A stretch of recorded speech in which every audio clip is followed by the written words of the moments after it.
Olá, tudo bem? Infelizmente, ainda é uma coisa comum, tanto no meio espírita quanto no fora dele, em meios espiritualistas, que o médium seja considerado um ser especial, principalmente por pessoas que não entendem nada do assunto, pessoas que não sabem ao certo o que vem a ser a mediunidade e o que a mediunidade representa de fato para o médium. Na internet nós encontramos dezenas de blogs, inclusive canais no YouTube, em que pessoas que se dizem médiums, mesmo que tenham outro nome para isso, como canalizadores, por exemplo, em que essas pessoas expõem as suas teorias como se fossem a última verdade. Às vezes aqui no meu canal, no espaço de comentários, alguém me corrige, dizendo que não é assim, que é de outra maneira. E qual é o seu grande argumento, o grande argumento dessas pessoas para dizer que eu estou errado e que elas estão certas? É que elas são médiums. Ora, eu também sou médium, mas isso não faz de mim o grande consertador das verdades. Esse carteiraço não cola, pode colar entre aqueles que não sabem como se processa a mediunidade. Para mim não cola. Esses dias teve um aí dizendo que no mundo de regeneração nós vamos viver centenas de anos. Por quê? Porque ele é médium e o mentor dele disse para ele. Com todo respeito ao seu mentor, mas isso não quer dizer nada. Isso é a opinião de um espírito. Eu também sou espírito e também tenho opiniões. Será que isso faz de mim um ser especial? Será que a minha opinião está sempre certa? Isso não tem nada a ver. Em primeiro lugar, mediunidade é uma coisa muito sutil. Nem sempre é possível distinguir o que vem do espírito, o que é a intuição nossa e o que é apenas nossa opinião.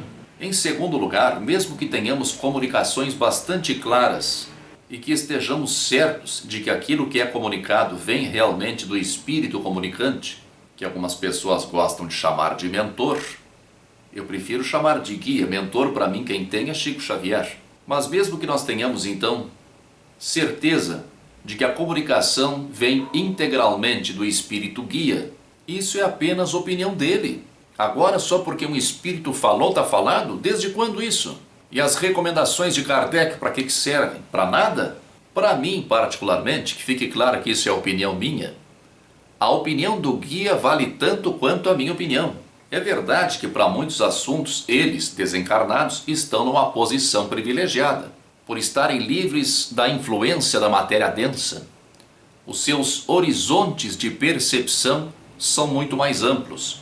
Além disso, nós temos que considerar que um espírito desencarnado, para ser o guia espiritual de um encarnado, ele deve estar no mínimo no mesmo nível do encarnado, possivelmente, até provavelmente, um pouco acima desse nível.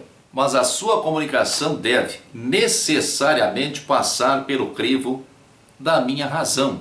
Então, o que vai prevalecer, no fim das contas, é a minha opinião.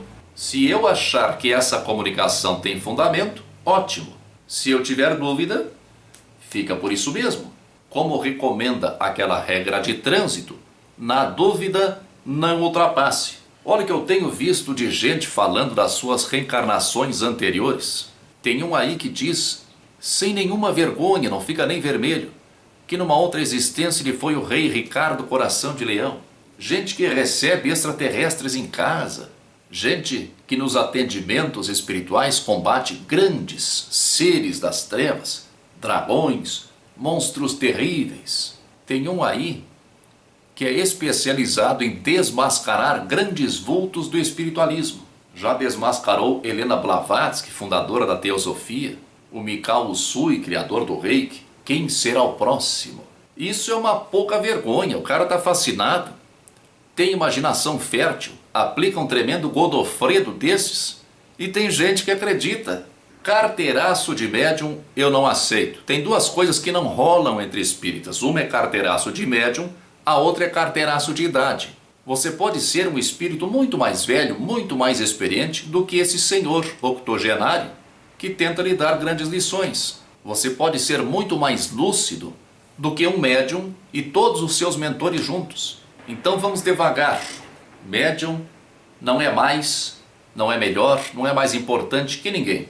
Por melhor que seja o médium, ele vai perceber aquilo que está de acordo com a capacidade de apreensão e de entendimento dele. Só isso. O tempo em que nós tínhamos grandes comunicações, praticamente mecânicas, através de médiuns inconscientes, esse tempo passou. Isso serviu para implantar as bases da doutrina espírita. É o caso, por exemplo, da primeira edição do Livro dos Espíritos, que não é a edição do Livro dos Espíritos que nós normalmente estudamos. A primeira edição foi concebida através das comunicações feitas por 3 médiuns adolescentes, através de 3 médiuns adolescentes, de 12, 14 e 15 anos. Hoje não existe mais isso. Num atendimento espiritual é diferente. Ali existe o propósito de cura, um propósito de caridade. E desde que o médium esteja imbuído desse propósito de fazer o bem e de ser apenas um instrumento do bem, a comunicação certamente vai ser a melhor possível no momento. Quando todos estão imbuídos do mesmo propósito de fazer o bem age através de nós. Mas o mesmo não acontece no que se refere a possíveis revelações de ordem pessoal. Aliás, é um perigo quando esses médiuns conseguem influenciar outras pessoas com as suas ideias, se essas ideias forem equivocadas, evidentemente. Outro perigo é no âmbito familiar, no âmbito das relações mais próximas. Tem aqueles médiuns que atendem em casa ou na casa de parentes e amigos. E para agradar os seus parentes e amigos é capaz de mentir descaradamente, criando fantasias muito prejudiciais na mente dessas pessoas. Eu sei de casos de médiuns ou de supostos médiuns que recebem seus guias em casa e dão palpites em todos os assuntos familiares. Se intrometem nos namoros dos filhos, no comportamento do cônjuge. Conheci o caso de uma família em que o pai e marido tinham morrido. E uma médium, uma amiga da família, dizia que via ele sempre na casa. Chegavam a fazer festa para comemorar o aniversário do falecido. E todos ali na expectativa, olhando para a médium. Até que ela dizia, ó, ele está sentado ali, está comendo o bolo. Eu nem estou duvidando da presença do falecido lá. Nós sabemos que é até relativamente comum que o desencarnado permaneça ligado às pessoas e à casa que deixou. Mas esse tipo de situação não pode ser alimentada, isso cria fantasias muito perigosas. Outra coisa que requer muito cuidado é a divulgação de cartas supostamente psicografadas por pessoas famosas. Não duvido delas, não é o caso. Mas não podemos aceitar tudo cegamente. Principalmente se notarmos nessas cartas qualquer posicionamento ideológico. Para finalizar, nós temos que diferenciar a mediunidade, em que o espírito encarnado recebe informações do plano astral, e o desdobramento ou a projeção consciente, em que o encarnado é que se desloca até o plano astral em busca de informações. Aí realmente a coisa muda, mas isso já é assunto para uma outra oportunidade. Muita força e paz para você. Você já se inscreveu no meu canal? Aqui embaixo há o campo para você se inscrever. Se você gostou do vídeo, clique em gostei e compartilhe este vídeo nas redes sociais para que mais pessoas possam assisti-lo. Obrigado